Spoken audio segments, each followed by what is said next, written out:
There ain't no medals on my chest, assholes, because I ain't no hero. I'm a fireman. Hey, what's going on, everybody? This is episode 2. Some of you will see that we now have a name, and I'm super excited about it, and we'll touch on that here in just a second. I wanted to say thank you for tuning in for the second episode, but also the love and support that's already pouring in. My phone has been blown up all day. People, praising the podcast and it's just awesome, and I really appreciate it, guys. So the name of the podcast, I decided on Station Talk, and the reason why I kind of decided or landed on that name is because the culture in the firehouse is its own, is a special breed. It's a brotherhood, but also the station itself is kind of a sacred place, especially the place where everybody hangs out. For us, that's the kitchen table. That it's a very sacred place because that's where, not only is it where everybody hangs out, but that's where all the busting each other's balls happens and stuff like that. But it's also, there's a lot of heart-to-heart or man-to-man talks that happen there. It really, for me, really influenced me, not only just as a first responder, but as a man. And that's kind of really where I learned how to process a lot of the things that we see, and there's a lot of lessons learned there as well. When we come back from a run, after the trucks are all put back together and paperwork's all done, that's the first place we go. We all go sit around the table, and we, a lot of times, not really an official after action review happens, but we talk about what just happened and what we did and stuff like that. And that's a good place to critique your skills as a first responder. And it's also a good place for the leaders to teach and learn, as far as they can see or hear how they're doing, how their leadership is working, how their tactics are working, and what the people under them are seeing and feeling. So it's a very, very important place and a sacred place. And I mean, like I said, it's really where we bust each other's balls, and all out of fun. Nobody's being malicious or have any ill intent. I can remember a time early in my time at Forest. We were all sitting around. I don't remember. It was a meeting or something. I can't remember. But we had a young kid on. He was a rookie, fresh out of high school. Still lived at home at mom and dad's, and we had started busting his balls for still living in mommy and daddy's basement. Which just all fun. Nobody was being malicious or anything. But he's, oh no, man, I'm a grown up. I'm a man, and it's just a place to stay. My parents don't have any control over what's going on. That kind of thing. Of course, 18 years old, we were all that way. We all knew everything and, could run the world, But meanwhile, he's got his phone sitting on the table next to him, charging, and through his excitement or whatever, he flailed and threw his arm out, and he knocked the phone off of the table, and it hit the floor and just smashed his screen.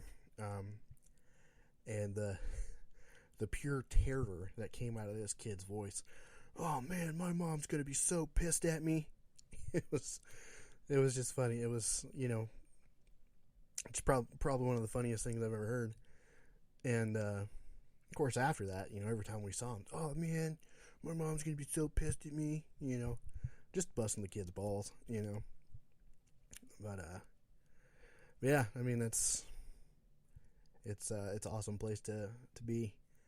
And with this podcast, I really, I said I want to, talk about first responder mental health and tell war stories and stuff like that. But I also want to kind of get the feel of the culture of the firehouse out there. I mean, like I said, it's its own special breed.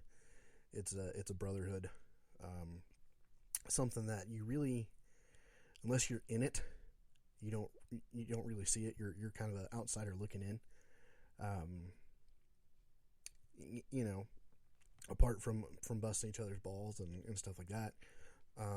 When we do stuff for the community, Santa comes or the Halloween parade and stuff like that, our families, our wives and our kids come to the firehouse to help us do that. And, watching the kids play on the fire trucks and checking out daddy's gear or mommy's gear, and just oohing and on, and the wives, chatting it up, and it's just a sense of community, and it's awesome. I mean, I love it. The camaraderie is just, I mean, there's just not really a good way to describe it. It's just awesome. The sense of pride that we have, as far as the, at the station and the community goes, we spend a lot of time, at the firehouse, late nights working on trucks, working on stuff, training,